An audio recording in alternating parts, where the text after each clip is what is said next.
What's up everybody? I'm back with another video, another van life video. This time it is internet related. This time I'm going to be showing you how to cut the back off of your Starlink and put it in a flat mount dish provided by a company known as Starmount systems. And what they do is they create all sorts of different cases for your Starlink dish so that you can mount it and permanently mount it to your vehicle or your boat or whatever. You know, they have a bunch of different products, and it's owned and operated by a guy named Brandon. And you may have heard of Starmount systems before, but if you haven't, then yeah, keep on watching and I'll show you what I'm going to do today to get this dish mounted inside of this case. I've already taken the case out of the box and I've prepared it up here for you to show you what it comes with and what you're supposed to do to get this thing mounted in this thing so that you can lay it flat on your vehicle's roof. And in my case, it's going to be on top of my van over there, and this measures at 1 1/8 thick, and this is the port here where the wire will come out that's currently inside of the dish, so that you can plug your other cable into this that goes to your modem or your router.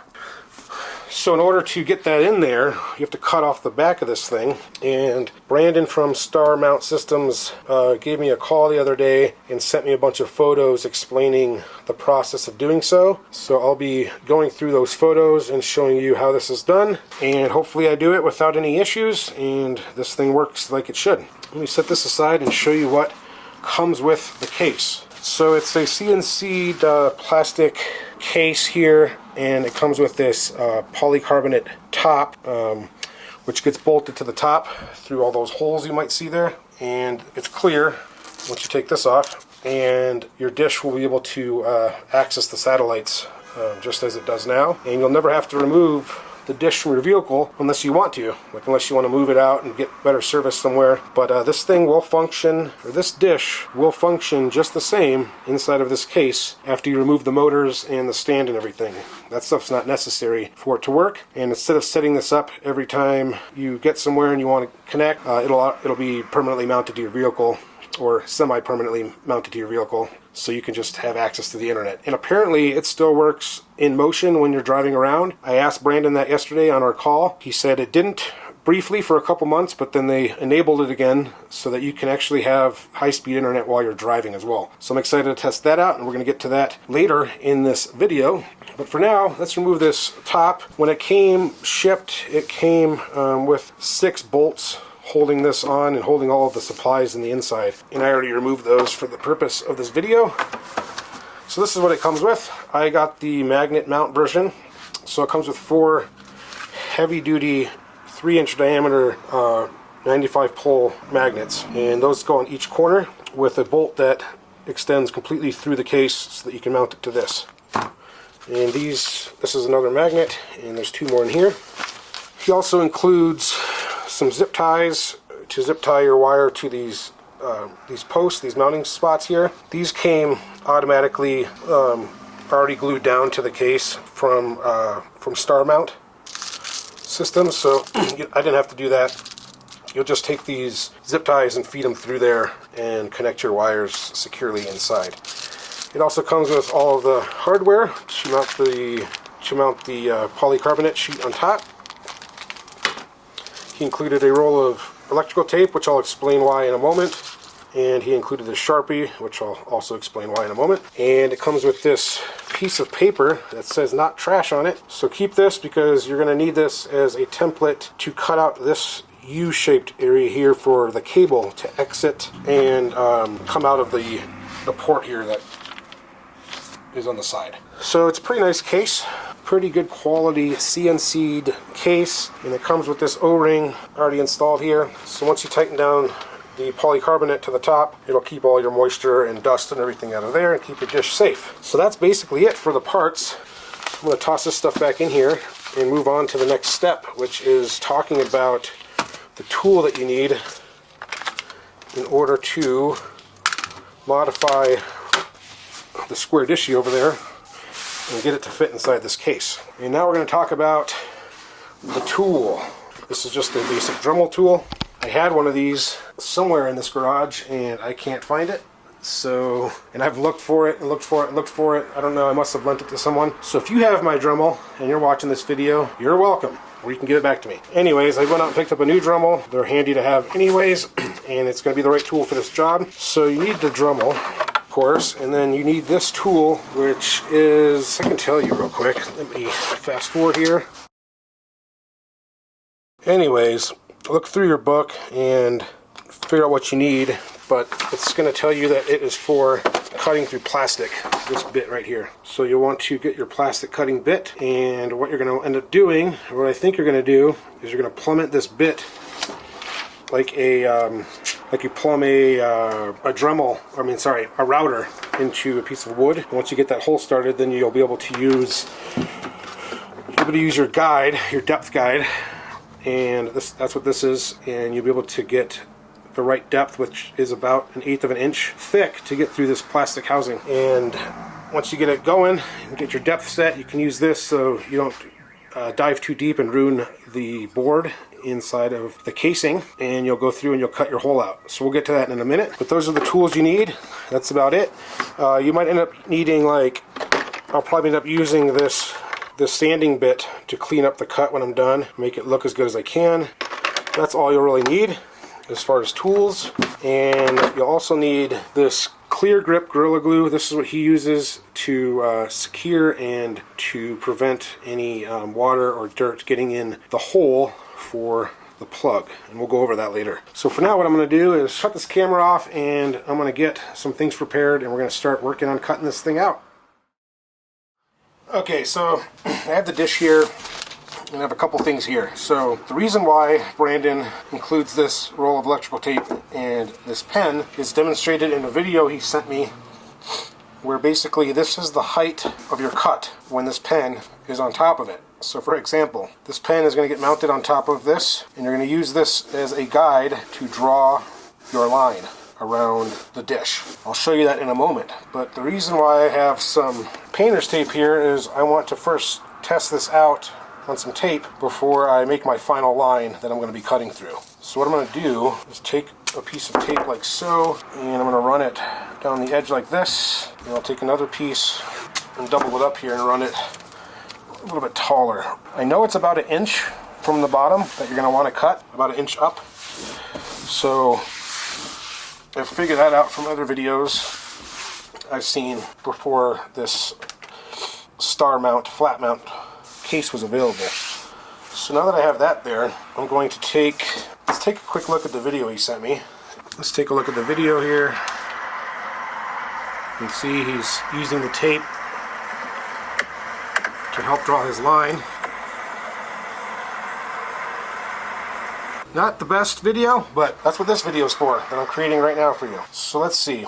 On his video, he has the white part of the Sharpie right about to the inside diameter of this tape here.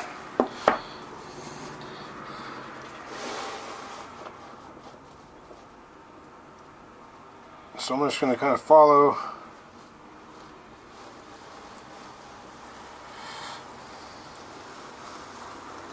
his guidance and draw that line.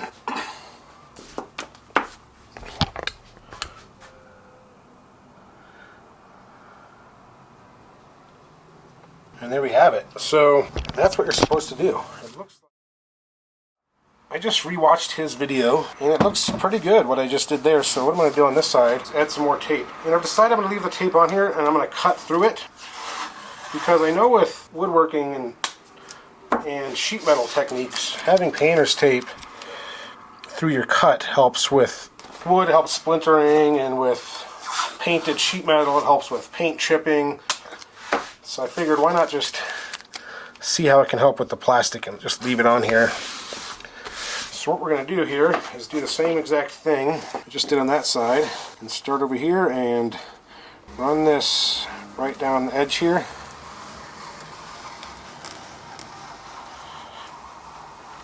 With the electrical tape.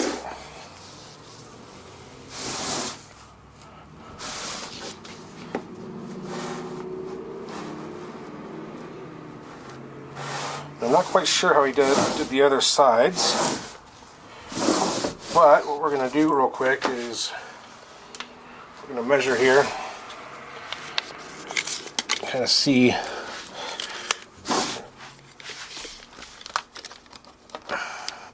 flat down, we're at 1 inch. Yep. And flat down on the bench here to the top, we're also at 1 inch. So that's where we want to be. So I feel confident with that. Now we have to determine how we're going to do the rest of this. He doesn't really show in the videos how he does this side.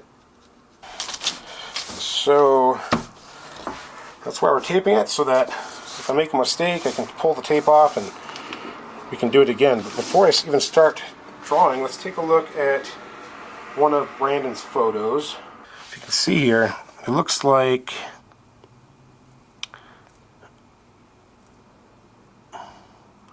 to be quite a bit further up on this edge than it does on the sides. Oh, come on.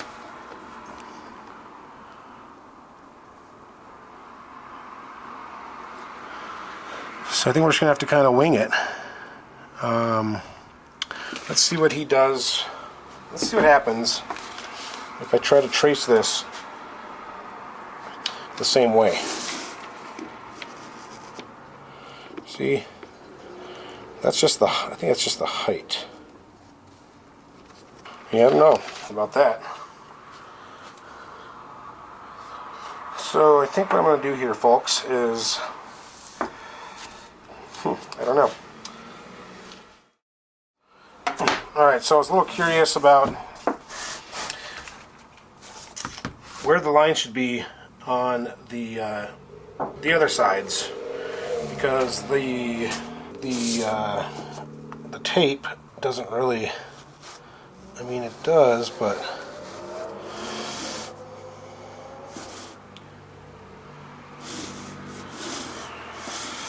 so the whole tape trick with the pen does kind of work on there, but not that well. So what I decided to do was, based on research I've done, you want it to be about 1 inch in or so. So if we look on this side, this ruler here is 1 inch wide. If I put that on the edge here, it's about 1 inch from where the white starts here up. It's about 1 inch. So I'm going to go with that on this side. From the edge where the tape starts, and go up 1 inch. You just have to kind of wing it with this stuff. So I'm going to do the same here. I'm just going to place my 1 inch wide ruler here on the edge and just draw my line across. Okay, now that that's done, we have to figure out a way to finish off the curves on here and get the lines drawn. So let's see how this tape might work. It's actually pretty good. So I think I'm just going to go with the tape and use that as a stencil to finish off the curves here.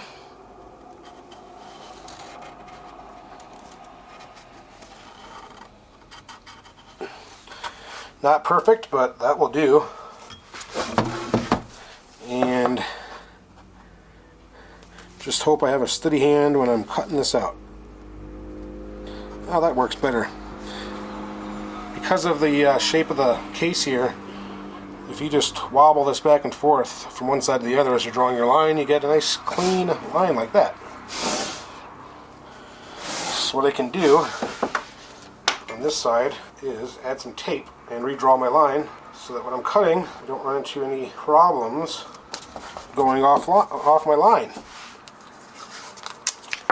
So I'll just fix that by adding some tape. I'm going to redraw my line here using the wobble effect. So I'm going to get this lined up right like that. I'll wobble to this side, and as I come to this side, I'll wobble that way. And there we go. That's pretty good. We're going to do the same thing to this side. Start on that side and wobble over. Get that drawn. And over here, I'm going to do the same thing, get it lined up as best as I can. Start with my wobble here and go to that side. And there you have it, folks. That is my cutting template. Now, I showed you a piece of paper earlier in the video to cut that little U out. You can do that anytime, but maybe might as well just do it right now. So let's take a look at the photo. Now I have my dish here in stow mode. If you're not familiar with stow mode, it is a mode that stows it, and it basically just sets this down at the furthest position. So have it in stow mode before you perform this so that you know exactly which side you need to cut that little U piece out of. This is the photo he sent me. And as you can see, that's the little U he has to cut out. And it is when the dish is in this position. That's correct. Because you can see very closely on this photo, you can see it's a little blurry. You probably can't see it at all. But there's 3 little dots back over there and on the other side. And those are the 3 little dots that are also right there. And you can tell from the photo that they are on the back. So it's in stow mode, and the 3 little dots are on the other side. He's cutting from the opposite side. What he'll have you do here is you'll take your little template and you put your dish on top of it and line up your edges. You see that? You'll line up your edges like that, and then you're going to fold this over. 1 fold, 2 folds. And now you know where you need to cut your U. So I'm going to draw my little U here. I'm going to cut out just like so. And now I can remove that template. So all of this that I'm coloring in right here is going to be removed. When you get down to the bottom edge here, there's a technique that he explained on the phone that I will explain to you in this video to get that to come off. Alright folks, well, I have the dish ready to cut, and the next step is to start cutting it with the Dremel. So let me get things set up and started to go, and then I'll get you back on camera here and I'll show you how we're going to do this. Hopefully very carefully. Alright guys, so I have my bit set up here in the Dremel. And what we have is the plunge tool or accessory here. And what you want to do is you want to set this in your drill just enough so that when you have this unit set at 0, if you look closely you should be able to see the markings there. Set it at 0, and that way when you screw it on like this, you want your bit to be flush with the edge of that. If you can see my bit in there. So if you set it down on the table, it'll stand straight up and your bit won't knock it over, if that makes sense. So I have it set like that, just flush with that. And what you're going to do is, based on those markings there, you're going to take this and you're going to drop it down. I'm going to start with 1/8 of an inch or so. Now you can see the bit extrudes past the end just a little bit. So I'm going to start with that, and I'm going to drill my first hole, and I'm going to decide, see how deep it goes. I might even do a few holes to see how deep it is, and if I feel comfortable routing out the complete hole with the depth of this. I'm going to sink a hole through there, just like that, and we're going to see what we have. I'm going to start at a slow speed, and I'm going to line this up here and just sink it right in. Hopefully you guys can see that okay.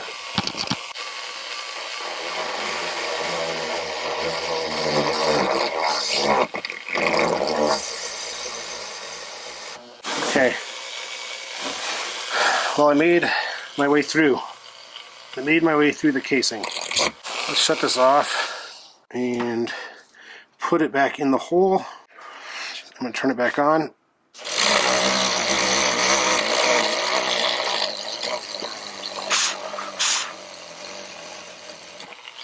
I'm I'm gonna have to go faster than that, but let me see if I can show you guys the hole.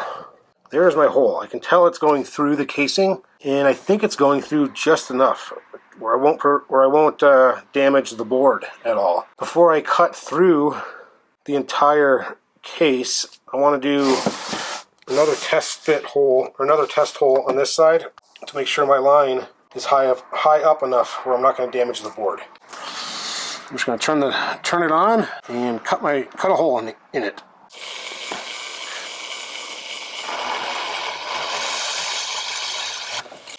Oh, I am in.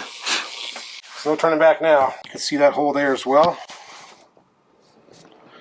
Can you focus? There we go. So there's the hole. And from what I can tell, that's going to be fine. It's just deep enough to cut through the plastic without going too far to damage any of the components inside. So I feel pretty comfortable, and I'm going to go ahead and crank up this router.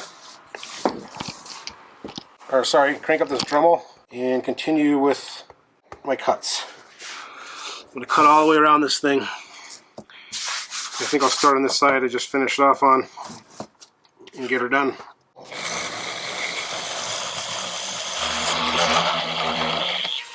Okay, I'm a little nervous about my plunge moving, so I'm going to tighten this up a little bit more.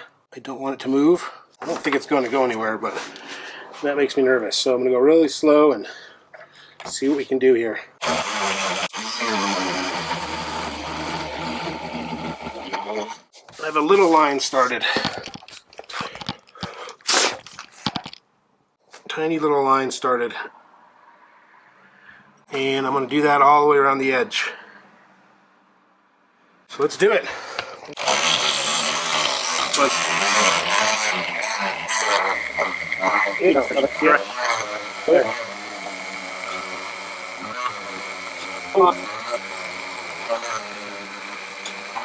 Take a quick break here. Compressed air will be helpful.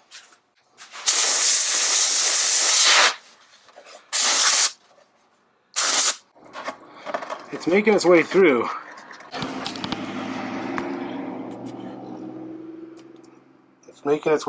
And from what I can tell, I'm not damaging anything. So I'm going to go ahead and cut all the way through this thing, or put you on double speed.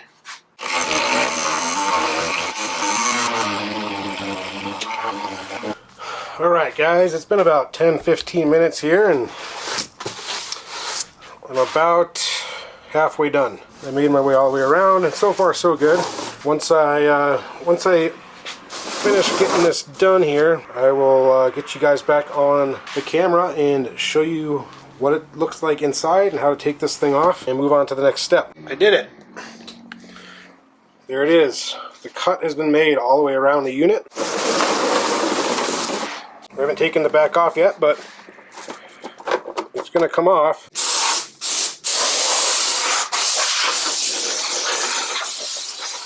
Alright, I'm going to get the camera set up in a more appropriate position and show you what's next, guys. There are two little cables in here. One is for the modem, the router, and one is for the motor. So you have to disconnect these guys. And I'm not sure if I just pull out. There might be there's a little button you got to push on that one. And there you go. And that is the back removed. Let's take a look. Pretty neat. So I didn't damage anything. I kept my Dremel bit just low enough as to not damage anything, and I don't think I damaged anything. Let's blow it out. And it didn't damage nothing. What I want to do real quick is just a test fit. And the way this should fit in here is pretty simple, but essentially it should fit in there like so.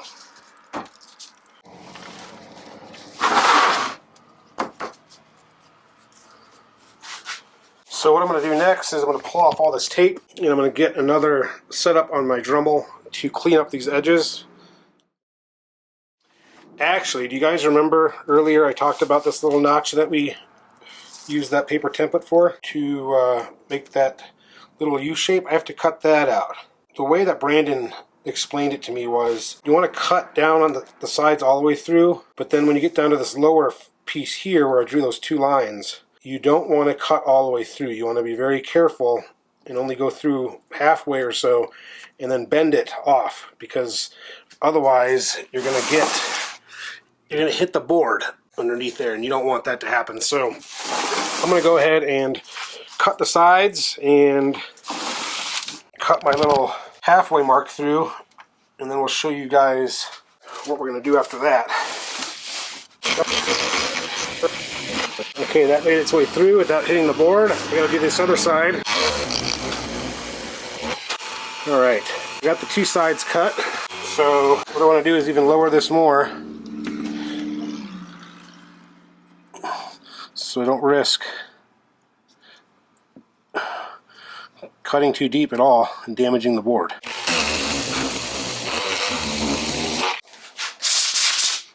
And now what we're going to do, as you can see, what I've done is, focus, is I've cut those two sides completely through, and then if you can see on the bottom there, I just trimmed it a little bit. So now we're just going to try to bend it back and forth and pry that off.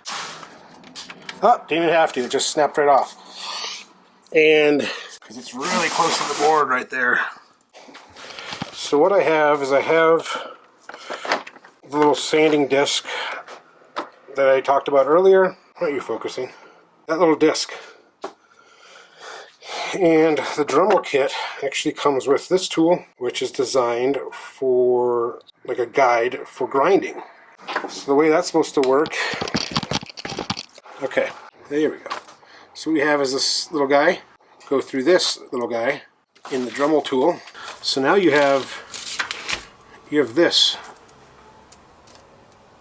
to ride it up and down along, which is exactly what I'm going to do. I'm going to take this and set it along the edge and kind of grind my way around and clean things up without it falling inside and damaging the board. Makes sense? Alright, so I got it cleaned up to my satisfaction. I cleaned it up good enough so it fits in the case, and I'm going to call it quits on it. So one thing I do want to mention that Brandon mentioned to me on our call the other day was that you want to make sure that the sides are flush in the case. So I can demonstrate that for you. I had put it in here off camera originally, and it was flush all the way around, except on the sides here it was kind of bubbled up still. So I removed it and I took down some more on the sides, so that when it sits in the case, it sits nice and flush. So you can put it in here and get it out easily enough to do your tests. So now that it's in there, I could probably go a little bit lower on the sides, and I might just do that. But if you look here on this edge of the dish is flush with this white edge on the case before the O-ring. And when you get to the side over here, it's probably hard to tell, but it's not quite flush, and then it gets flush. So it's flush down there, and it lifts up, and then it gets flush again down here. So I'm going to take some more off the sides, on both sides, to get that to sit as flush as possible, to make sure this seal, this O-ring, tight as possible. So let me do that, and I'll get back on the camera. If you want to take this out, you can flip it over and just shake it a little, and it'll come right out. So let me grind down the edges some more, get it flush fitted, and then I'll show you what's next. Alright, so I ground down the sides a little bit more, and now it's a flush fit all the way around. So when that polycarbonate lid goes on, nothing will be preventing it from getting a nice seal on this O-ring, and we'll have a watertight system here. So what I'm going to do now is show you the next step, which is going to be connecting the wire. And there are some specifics on how to do so. I'm going to review photos that he sent me, and then I'll get prepared here and show you the next step in this procedure. Alright, now that I have the dish flush in the case, I have the back of it that I removed here. We're going to have to pry this case off the motor, or pry the motor out, to start fishing this cable out carefully and removing the cable so we can use it inside of the case with the dish. We're going to start by trying to pry this off with a flathead screwdriver.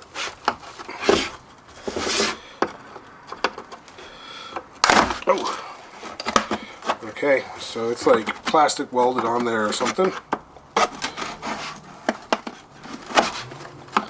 Just gonna run the screwdriver onto this side. And there we go. Okay, and that reveals the motor. Should be pretty self-explanatory once you can see everything. Ultimately, what you want to do is start removing the white cable.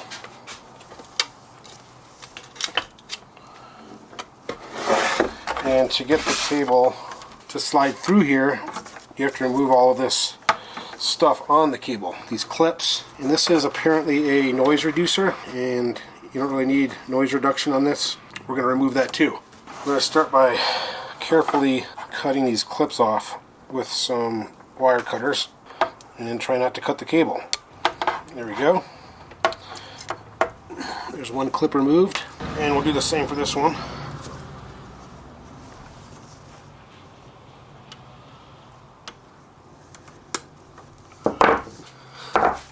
And now we have to get this noise reducer off. There's an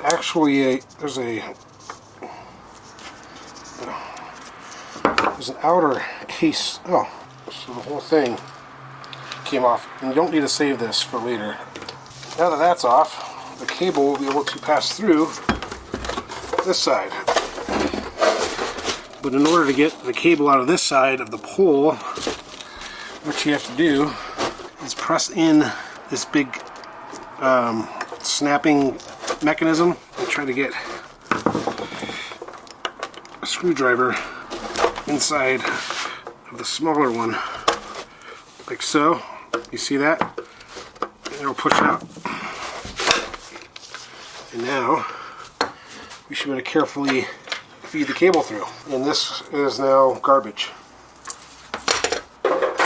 Cable looks like it's in good shape still. So now what we have to do is get the plug right here off of this. And it's just held on there with some clips. Well, that's the clip. That's okay. We're not using that anymore. And there we have it. That's gone.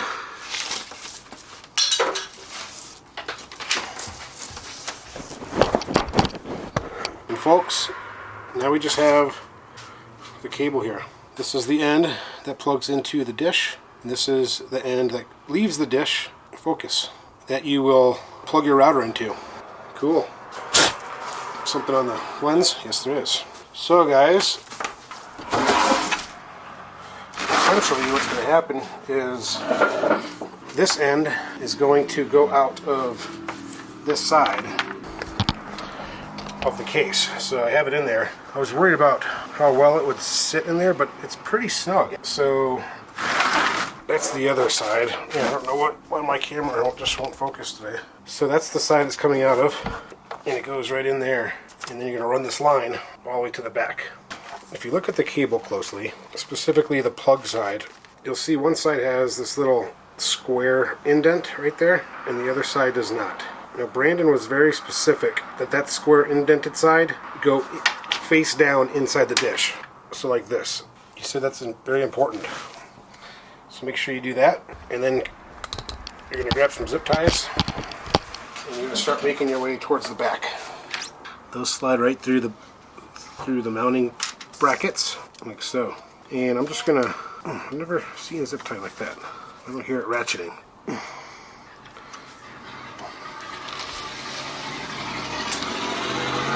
I'm just gonna slowly put them in here. I'm not gonna tighten them down yet. I'm gonna wait until I get them all in. So if I have to make any adjustments, I can do that.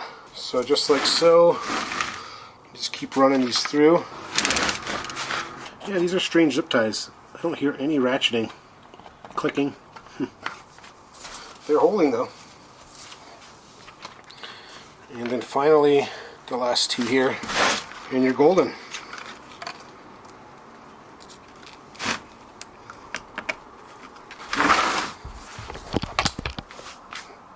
And that's what you're going to have. Okay, so the next step is I'm going to go ahead here and tighten all these down, get my cable exactly how I want it ran, you know, just make it look good. And we have to use some of this Gorilla Glue clear grip. This is what Brandon recommends. I asked about other product. I had some of this in the garage already, so I'm just going to go with this. And you're going to use this to seal up all around here on your plug. Okay, you're going to seal it up real good with this. Let it dry overnight, and then tomorrow we'll be able to plug the dish in here and see how she works. But before I do that tonight, I am curious to see if I damage anything. So I'm going to plug the dish in temporarily and plug it in and boot it up and see if I can get it connected before I finish this off. So guys, real quick, I was going over the photos to make sure I'm doing this correctly, and I noticed in his photos that up here he actually has the wire routed this way, across that way, and zip tied down. And the way I did it just now was just straight through. So just take note of that. Have it go this way because the plug is up over there somewhere, so you want it like that. So I cut my zip ties off and grabbed a couple new ones from my stash, and I'm going to get this buttoned up here, and then I'll throw the camera back on and show you what it looks like. One other thing to note in his video, he actually has the cable, the plug sticking out just a little bit, so you might want to do that as well. Alright, let me get this thing all tightened up here, and we'll be back in a minute. Alright, so I have the cable routed in here and tightened down with the zip ties, and I have it plugged into the dish because I am going to test this out before I go any further. I just want to mention though, when this cable's in and this is in here, it is snug. It ain't going anywhere. The glue will help, but mostly the glue will help for water penetration. This thing is snug, so I wouldn't worry about that question. It's not going anywhere. It's in there good and tight. So I'm going to go ahead and lower the dish into the case carefully, just kind of get a feel for it and see what's going on back there. Looks good. I think that looks good. So I'm going to go plug it into the van over here and turn it on and see what it does, see how it works. And I'll update you guys when I update you. I have it plugged into the van here. That's one port I have right there, and laying over here in my yard, and it is working. No problems. The first time it booted up, it didn't connect, but the second time I tried it, it connected, and here are my numbers. Not bad. Upload could be better, a lot better, but not bad. So I'm going to pull it back inside here, and going to add the clear grip and let it sit overnight, and tomorrow I will finish putting it together and getting it mounted up on my roof. Alright guys, so here is the last step. You can see that I just added that glue around the plug there, completely filled it with a lot of it to seal it off as best I can and keep any water from getting inside. So until tomorrow, I'm just going to let this sit here, and then tomorrow I'm going to finish mounting it, or finish putting it together and get it mounted on top of the van and have in-motion internet wherever I go. I am freaking stoked. Luca, come here. Come here, buddy.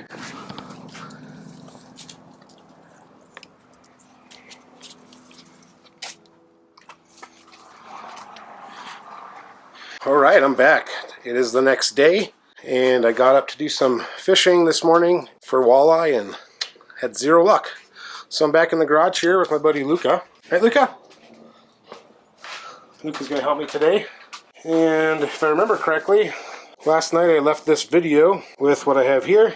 So that glue I added, it says it takes 24 hours to cure, so it has another 4 hours or so, but it is it's dry enough, and that's going to keep this sealed and keep it solid right here. So that's great. What we're going to do here today is I'm going to get this put inside of here and cleaned up, and then we're going to put the cover on and bolt it down and get this thing installed on the roof of the van. What we have to do is plug this guy in. You just click on that, and hopefully this glue doesn't get in the way of this, and it doesn't. I'm going to grab some Windex here and clean this thing up before we put the lid on. It's kind of dirty, so I want that clean before I put the cover on and get this thing mounted up on the roof.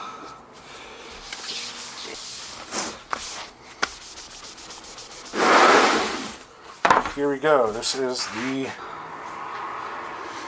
Go ahead and get this peeled apart. The bolt. Crystal clear sheet. Let's get that installed on top. This is my own recommendation. There are, let's see, 1, 2, 3, 4, 5, 10, 11, 12, 13, 14, 15, 20 bolt holes.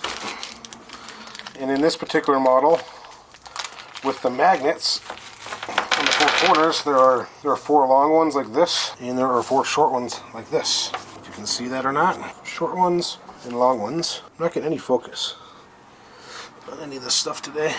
Alright, so it comes with 4 long ones for the magnet mount. These go on the 4 sides there, and then it comes with a bunch of these, like 16 of these I'm assuming, shorter ones, and those go everywhere else. So with that being said, I'm going to start with the short ones and kind of just put them all in, and we'll get down to tightening them after that.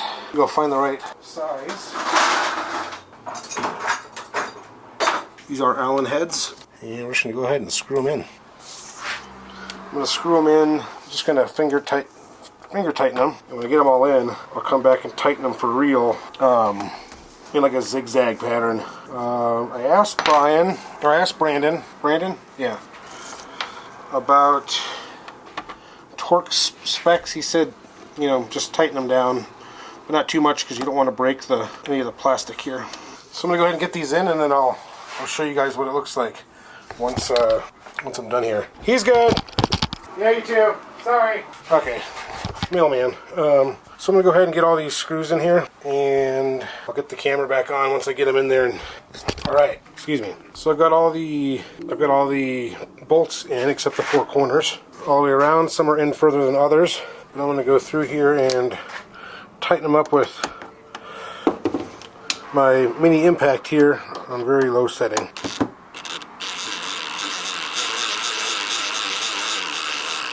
And I'm just going to kind of go around in a zigzaggy fashion and just get them tight. Once they're all tight, I'm going to go through and tighten them by hand so I don't over tighten them.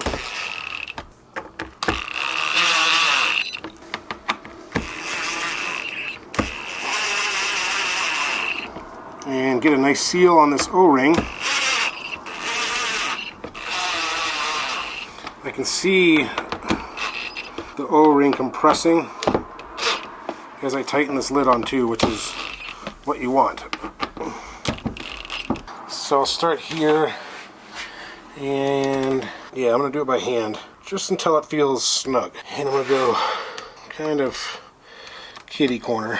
What I don't want to do is crack anything or over tighten the O-ring and flatten it out. You want the O-ring to be have a nice seal on it, and if you over tighten, at least I know on vehicles and stuff, you can flatten it out and then it won't do its job. So let me go through and get these tightened up, and then we'll get the magnets connected next.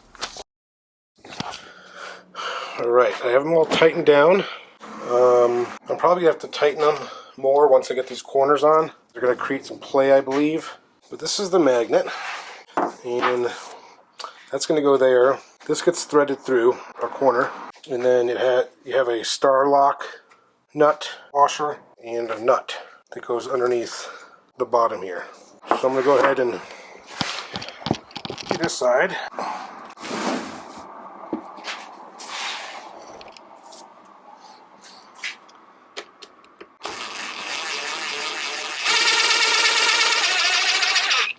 Do that. I'll tighten this one up by hand. I'm going to flip this over here. Stick this magnet on. Stick the lock washer on. Whoa! And the nut. Ugh. Oh boy. I'm going to figure out what size this is. Alright, so an 11mm appears to be working. And so I'm just going to tighten this on here. And I'm going to hold the back side and tighten the nut. I think that's going to be good. Strong magnet. So now we have one magnet on, and that's kind of what it looks like from the top. So I'm going to go ahead and do all 4 sides of this, and then I'm going to go see how it fits on the roof. Alright, so I have all of the magnets mounted and all the bolts tightened. I went through and retightened all the bolts that were loose.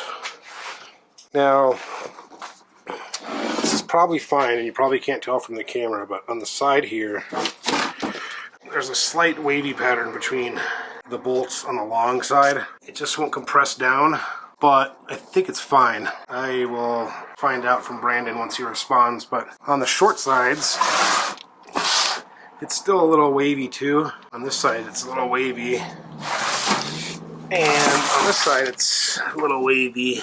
So it's probably normal and fine. It's probably compressed enough to keep water out. So until I hear back from him, I'm just going to go ahead and get the ladder out and get this thing mounted up on the van and see how it fits.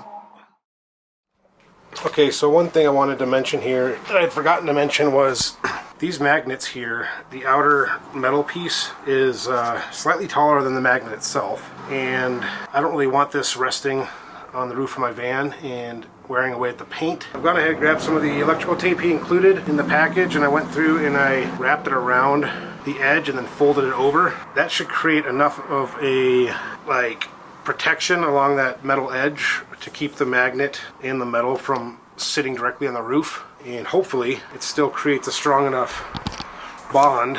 I don't see why it wouldn't. So I'm going to go ahead and do that to the rest of these, and then we're going to get it mounted on the roof. Alright, we have the dish on the roof. Let's go take a look at it.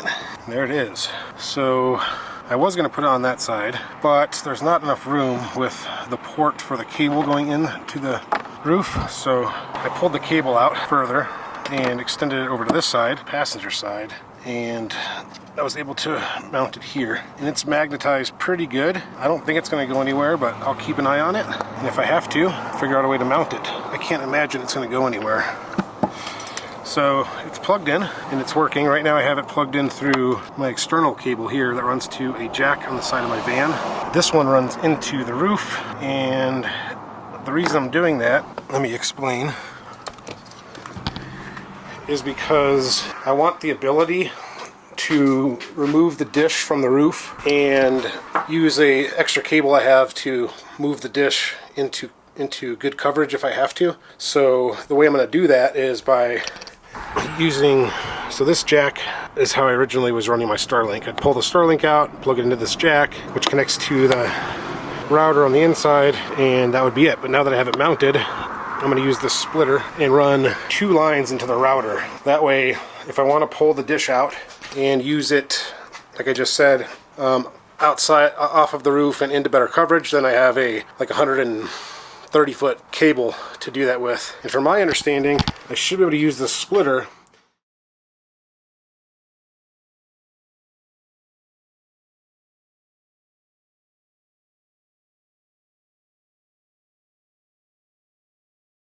and as long as just once, I'm just using one of these at a time, which will be the case, then it should send signal through here into the router. So I need to cut some cables next and splice that into this with the RJ45 connectors, and I'm not going to include that as part of this video. I just wanted to show the procedure for cutting down and installing the dish into the case. And I have it running right now, and let's see what kind of speeds we have. Let's see what kind of speeds we have from this far away. It says it's online, but it's not online. Let me close that and open it. Right now it's saying it's not connected. I just did a software update, so that might be why it might be booting around. It's telling me to connect to the Wi-Fi network. It must have switched to my home network. Let me go ahead and switch it to, yep, that's what happened. Connect to my van. Okay, now it says online. It never gave me a disconnected motor message that I've heard about with others. So let's see what kind of test we have here.